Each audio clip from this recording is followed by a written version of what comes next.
Hi my moonlight, welcome back to my channel which is Nishu digital queen.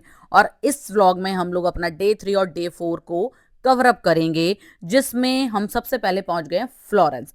Florence का ये main centre है जिसको बोला जाता है फ्लोरेंस सेंटर स्टोरिको। और बीच है ना, आपको कहीं ना कहीं एक डॉम दिख रहा होगा बड़ा सा। फोटोज वगैरह भी लगा दूंगी, स्पेशली जिसपे वो हाईलाइटेड है वहां पे। उसको बोला जाता है cathedral of Saint Mary of the flower. तो ये यहाँ का एक मेन है जिससे आपको पूरा फ्लोरेंस एक साथ दिखता है। दिख रहा है, देखो अलग से चमक रहा है वो डॉम। उसी का नाम बताया मैंने। सब अच्छे से डिस्कस कर रही हूँ आपके साथ, क्योंकि ये एक ऐसा फोटो स्पॉट है वहां पे आपको पूरा फ्लोरेंस एक साथ दिखता है। आपको वीडियो में दिख रहा है ना कितनी अच्छी धूप निकल रही है, बट ये धूप सिर्फ आप जब तक ही है जब तक आप बस में बैठे हो। जैसे ही हम बस से बाहर निकलते थे, ऐसी हवाएं, इतनी विंडी चिल्ली हवा चलती है ना गर उसमें भी, कि आपको लगता है कि यार ये सर्दी थी गर्मी थी, क्या एहसास हूँ यहाँ पे। ना गर्मी ले पा रही हूँ ना सर्दी ले पा रही हूँ। तो यहाँ पे ये सब तो आपको मतलब वेदर का बहुत ज्यादा एक अलग ही है। ये मेरे नए गाइड थे यहाँ पे, जो हमें यहाँ पे पूरा चर्च वगैरह, यहाँ का जो फेमस चर्च था वो भी मैं मेंशन कर दूंगी, वो दिखाया। पूरी गलियां घुमाते रहते थे। मैंने बोला ना यार, वॉकिंग टूर तो हमें ये लोग ऐसे कराते थे। 30,000 स्टेप से कम हम कभी भी नहीं चलते थे।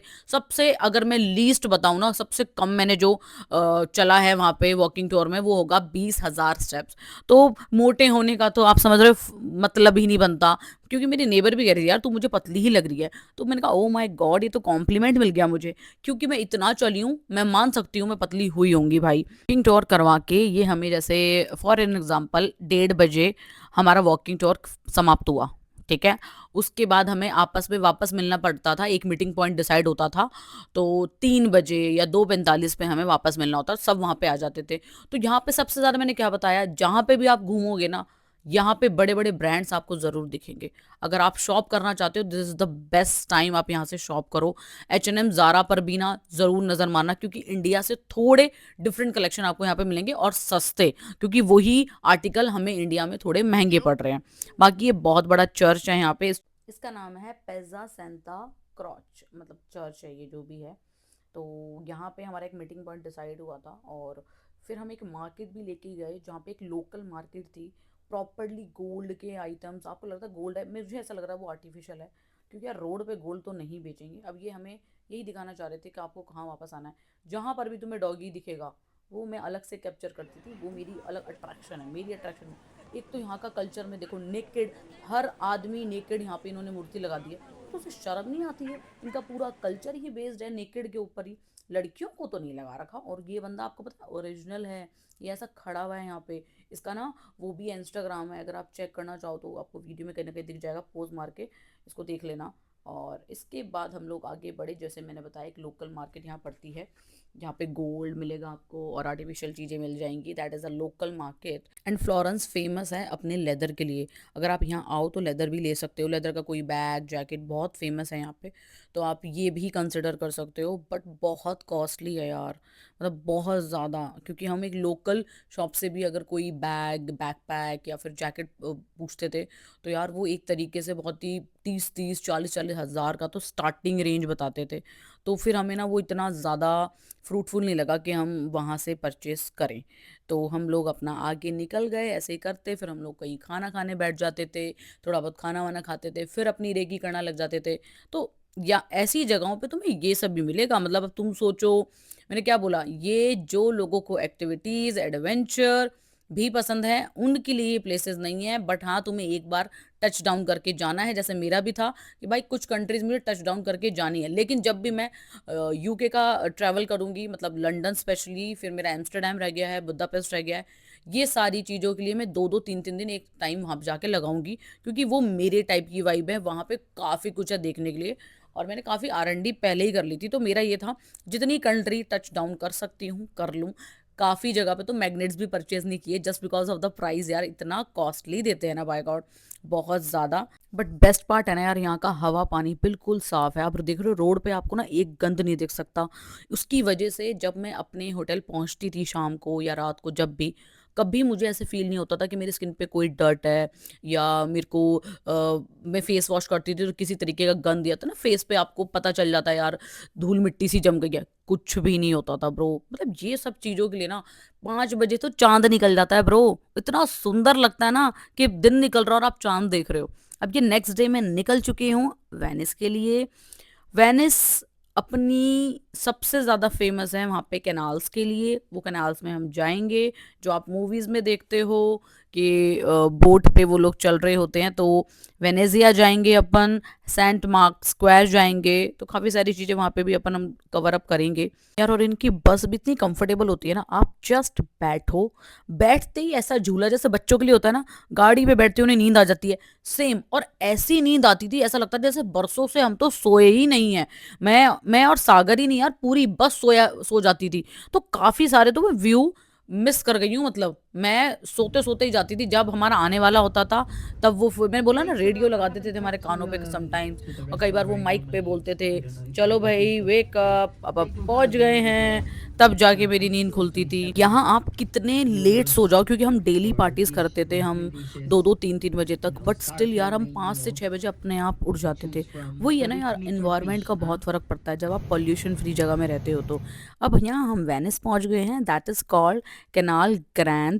और यहाँ पे हमने सबसे पहले ना हमें इन्होंने एक फेरी टाइप की उसमें बिठाया, और ये फेरी भी कोई नॉर्मल नहीं थी, गंदी सी, प्रॉपर पैक्ड वाली, बड़ी सुंदर सुंदर होती है भाई, इनकी हर चीज़ बड़ी सिस्टमैटिकली होती है।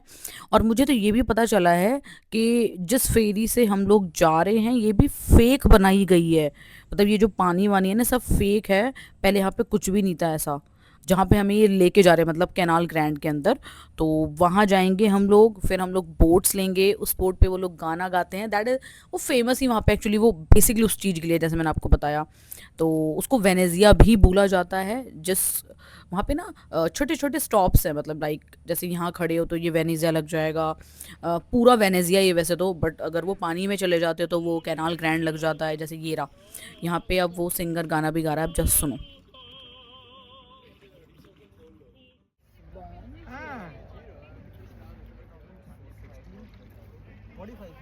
मैं हवा में, फुल हवा में, फुल हवा में, मैं हवा में हूँ, मैं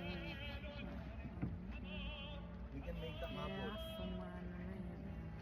सारा जहान में हूँ। ये व्यू ना आपने बहुत बार कभी ना कभी मूवीज़ में देखा होगा। वेनिस फेमस ही इस चीज़ के लिए कि चारों तरफ बिल्डिंग, इसके बीच में पानी। आपको पता है ये पूरा का पूरा जो एरिया है ना, ये पानी के ऊपर बना हुआ है। ये भी हमने बाद में मुझे मतलब पता चला। बहुत ही ब्यूटीफुल है यार, मतलब ये सब चीज़ें। फिर हम लोग को ना एक टाइम दिया गया कि आप थोड़ा बहुत लंच वगैरह करके आओ। तो हम लोग एक कैफ़े में गए थे, कैफ़े नहीं, इट्स अ कंप्लीट रेस्टोरेंट। तो वहाँ पे एक अंकल मिले, उन्होंने हमें हिंदी में भी गाने सुनाए, और फिलीपींस वाले आए हुए थे। तो आपका क्या कौन सा है वो, मनी हाइस्ट का भी बेला चाओ सुनाया। आप उसको सुनो, बहुत ही मज़ा आएगा।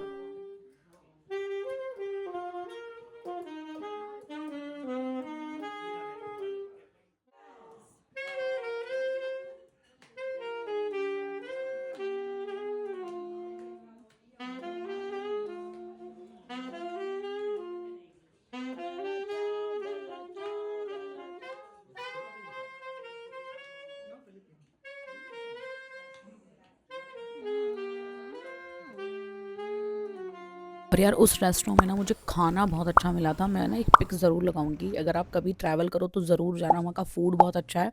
हमने प्रॉपरली उसको इंस्ट्रक्शंस दिए थे कि यार मुझे थोड़ा स्पाइसी चाहिए, हम इंडियन फूड को बहुत मिस करते हैं यार वहाँ जाके ना। मैं बता रही हूँ आपको, सबसे ज़्यादा जो आपका मूड ऑफ होगा ना, वो सिर्फ और सिर्फ खाने की वजह से होने वाला है, क्योंकि खाना वैसा नहीं मिल पाएगा जैसा आप चाहते हो।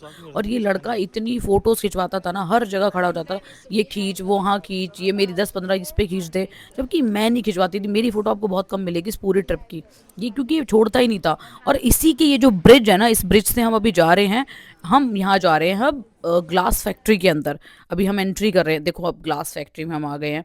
यहाँ पे प्रॉपरली ग्लास को बनाया कैसे जाता है और उससे रिलेटेड बहुत सारा एक प्रॉपर, वो कहते हैं ना हर जगह जाओगे तो बिकने के लिए तैयार हो जाओ, कि मतलब वो आइटम अपना आपको पेश भी करेंगे कि जी ले लो खरीद लो। तो वो पूरा प्रोसेस देखना यार, इस प्रोसेस में भी मुझे बहुत बहुत मज़ा आया है।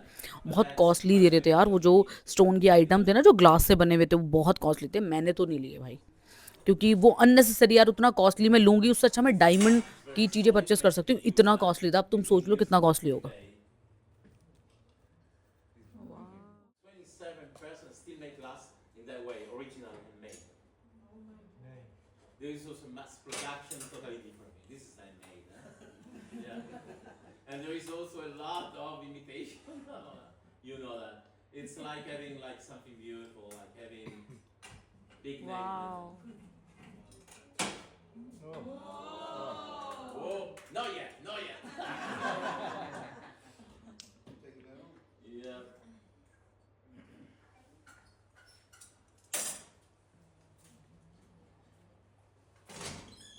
So we're gonna see now the final touch, the making of the hand on the top. What's the temperature in there? Almost 3000 Fahrenheit.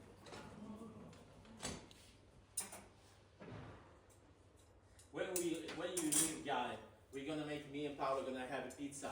We're gonna bake a pizza now. You can make pizza in 3 seconds. Yes, maybe 20 seconds, no more than that.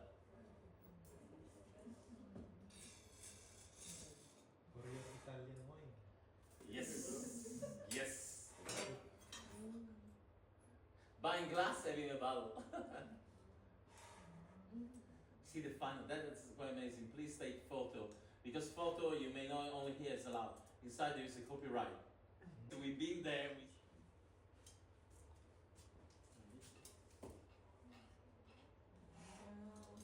Wow. Very nice. Beautiful. You better be careful. Lovely. I knew I wanna do that. And now it's the time for the cooling process. Next blog में मैं आप लोगों को लेके जाऊंगी Switzerland में, तो बने रहिए, स्टे ट्यून।